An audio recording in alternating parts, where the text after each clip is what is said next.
Welcome back to the unofficial review. I'm Seeds, and this is my football review. Today, I'm going to start off with the question: Is Richard Sherman, you mad, bro? I'm thinking so.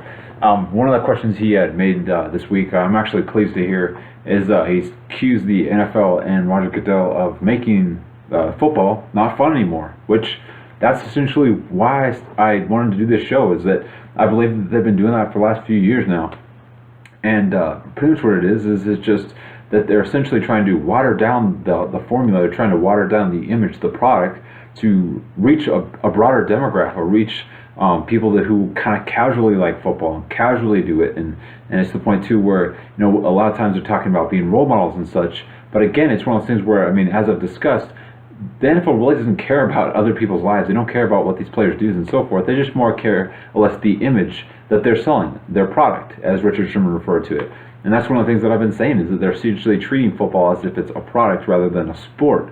And my argument, as far as the rule changes that we've seen even just coming into this year, such as the taunting rule, is that they're essentially making it where they're caring about how kids are depicting this. And while obviously we don't want to be bad examples to kids, as I put it to fellow football fans, this is an adult sport being played by adults. And so the concept of kids being there is kind of collateral damage. You see the stuff on TV, this and that, and do you really think that a guy getting another guy's face in the heat of the battle is really going to change the outlook of this kid's life on the world? Not likely. So that's the thing, is again, it's more or less just making it so that they don't want to offend anybody. And like I'm saying, I get emotional when I watch plenty of, you can see fans in the stadiums getting emotional when they watch. And yet the very people that are getting paid millions of dollars who are being idolized and being treated like gods are expected to act like boarding school children, as they're supposed to wear a uniform, and obviously they're wearing a uniform, but more or less the message that you're supposed to conduct yourself within these almost, I don't want to say goody two-shoe attitude, but within a certain personality frame, as Richard Sherman addressed. And so that's the issue, is it's not as much as necessarily going out after these players as much as just making it harder for them to play the game, that they're all supposed to be on a same fair playing field. And so it's one of those things where this rule change, as far as the taunting and other ones, are only restricting a certain group. And while this group has no specific like I'm saying, it's not necessarily being targeted. That's the idea, is that that's what Richard Sherman is saying, is that he expresses himself differently, and many other players express themselves differently than other more clean-cut guys who aren't necessarily going to be as showboatish or what have you. And that comes to another issue that I've seen with rule changes in the NFL. Again, quote, controlling their product. That was the thing, was that, okay, so I got to watch Super Bowl 48. After Super Bowl 48 and the Seattle defense manhandled Denver's offense, you suddenly see this rule change of defensive holding in illegal contact, whereas in prior that was not illegal. They were allowed to do that contact, and there's restrictions. And so you saw the NFL make rule changes to prevent the defense from having this advantage. And it's one of those things where it's like, do you see rule changes preventing the offense from making production? If we saw a game, or a Super Bowl for that matter, where a quarterback threw for 600 yards and 10 touchdowns, do you really think we'd see rule changes to prevent that from happening? They would probably try to be like, how do we do this more often? Because as I've said, and it's a very common saying, offense sells tickets. So again, where do you see the rule changes constantly happening? So it's only restricting a certain demographic of players. And so that's the thing, is it's like, if you're going to try to change rules and have an integrity or a sport of integrity, you need to do it across the board. You need to, again, do it for what the agenda is. And that's the thing, is that rule changes to prohibit the defense has only been pitched for safety reasons. And how many injuries did you see caused by illegal contact or defensive holding? None. But you saw production being held back. And so again, you see the rule change. So that's what Richard Sherman is attacking, and I completely agree. Like I said, that's why I wanted to get out there and try to find fans who are, again, tired of this product that the NFL is trying to choke us down with. It's one of those things where they're undermining their core fans, again, to broaden it to people who are just like it lukewarm and such. And so you see, again, these stories that aren't stories about the drama of NFL lives and their personal lives and what have you, which to me, I don't really care for the most part. And so, again, all these changes and these rule changes, like I said, again, so in 2012, the Reed option hit the surface. Again, this was Russell Wilson, Colin Kaepernick, RG3 that profited mainly. There's some other quarterbacks who have have used it, but those three specific players used it far more so. And again, after they used it, and the NFL's response is, holy crap, well, what are we going to do? And people ask if it's a fad or if it's going to go in and out or whatever. And there's this whole, how do you stop the read option? Well, how do you stop the read option is you get the NFL to help you. Which, again, the following year, they entered the read option rule, which allows defensive players to hit said quarterback who plays the read option. And again, this is keeping them in check. Again, when you see a rule change immediately after you see something that's undefendable or that can't be answered? Essentially, it's just an advantage that they have that other quarterbacks don't have, and so you again see these rules to change it. And as I've said, well, if you want to make it fair to where you're not simply taking the small group of players and restricting their ability to play the game, then again, wouldn't it seem fair if you restricted players who have been in the league for X amount of years? Well, because you have a vast amount of knowledge, these guys who are rookies, who haven't had as much experience as you have, you get to have an extra defensive player on the field to defend against your ability to read defenses. Doesn't that seem fair to me?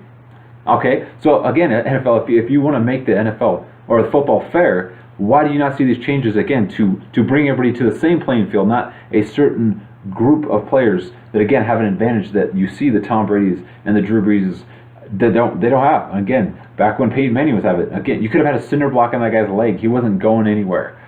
So again, these read option rule changes did not prevent how he played the game, how he went forward and that was the thing too, is you see this defensive holding that gets implemented, you see the illegal contact rule that gets implemented, and suddenly these cornerbacks and these DBs and defensive players have to adjust how they've been playing their entire career. So again, I don't see you making that same rule changes to any other group as far as that whole bringing everybody to the same level of performance. That again, the NFL is trying to control their product. And so again, because that was the thing, was that Roger Goodell and the NFL was more than happy when they saw the Denver Broncos playing the Seattle Seahawks in Super Bowl 48, because they got their matchup that they wanted, which was the number one defense against the number one offense. I literally was looking at that, and it sounded scripted. The Seattle Seahawks versus the 49ers and the NFC Championship, and Tom Brady versus Peyton Manning and the AFC Championship. Again, that was just kind of mono.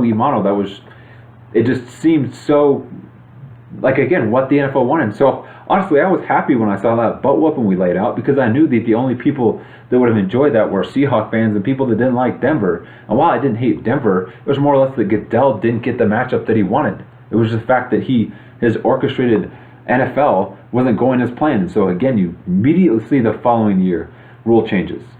And so again, it's one of these things where the NFL is sticking its nose into how the game is played. So that their depiction of what it should be is what everybody else should be. And as we're seeing in cultures today, we don't all see the same picture. That's the thing, is we might be looking at the same picture, but we don't all see the same picture. And so that's more or less what Richard Sherman is saying, is he's altering it to his version of what fun is, but it's not my version. It's not many other players' versions. And so it's kind of, you're taking the excitement out of it. You're taking, like I say, it's one of those things where I grew up as a twin. I'm used to that brotherly competition. And so that's the thing, is that, again, I can't imagine being on the field and outplaying a guy and not feeling the need, or not to say the need, but just that knee-jerk reaction of what's. Just one of those things where when you outdo somebody, it's instinctual to want to rub a little salt in the wound, because you in fact did make an incredible play. And that's the thing, is they're battling out there. So them to play with emotion is completely rational. It's absurd to think that they're going to frickin' be able to maintain themselves and again act like kids at school or some sort of Sunday school type etiquette, when again, like I said, it's an adult sport, so it's being played by adults on an adult field, being watched mainly by adults. Adult shit's gonna happen.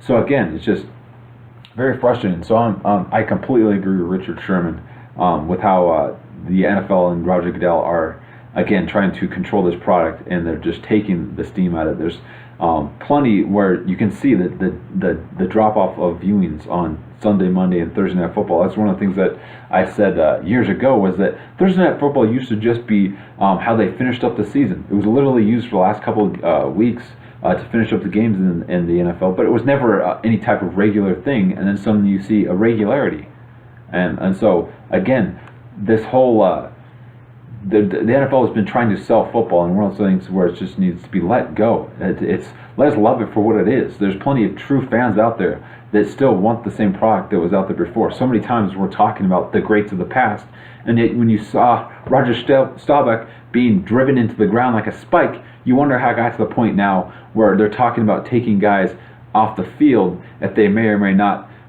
have signs of possibly a concussion. Now, while it's one of those things where if a guy goes limp or whatever, and there's real, how I put it is that the guy's coherent enough. If the guy isn't seeing double, he can clearly make a rational decision regardless of whether or not he may have had a concussion. He's a grown adult. He's getting paid millions of dollars to play the sport. And as we saw with Alex Smith, the guy's head snapped the side of the freaking ground. It had no contact with any player. So as it's going to be, it comes with the territory of playing football. It's a contact sport. And so it's one of those things where, are roofers going to stop roofing because there's all these epidemics of people having roofing injuries because it's too dangerous? No. Again, these guys get paid millions of dollars. They have health facilities. They get rehab or physical therapy constantly. They're getting constantly pampered and given the proper diets and so forth for their bodies to be at the peak performance. While I'm not saying that there's no ramifications and that years down the road there may be issues, but that comes with the territory. Again, are people who work for construction crews going to have back problems when they go up? Probably. But are we going to stop building homes? No. So again, it's one of those things where it comes with the territory. You got millions of dollars. Shut up or get the hell out of the way, and let's find somebody who will take a hit. Because again, there's plenty of guys out there who are. So let's stop crying about all the freaking contact. Let's stop crying about the taunting. Let's stop crying about how it's not being done as a gentleman's sport. Because as we've seen, again, this is a warrior sport.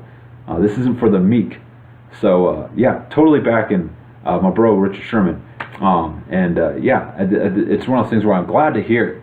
Honestly, it's one of those things where, as I said, the NFL is constantly filtering. I have yet to actually see the NFL channel or so forth even address his comments, so you can tell where the NFL really feels about this. Because if it was a non-issue, if it wasn't any truth, they'd address it and so forth. But again, it's them trying to control, and so again, you don't see anybody talking about it as far as the NFL.com and so forth. And so again, it's frustrating that the NFL can just again go unchecked, and so it's nice to see players standing up and not tolerating essentially how they're being treated, how the changes are influencing the game. Anyhow, lots more to talk about. I'm sure that there'll be plenty more comments made. This is Seed's unofficial review, signing off.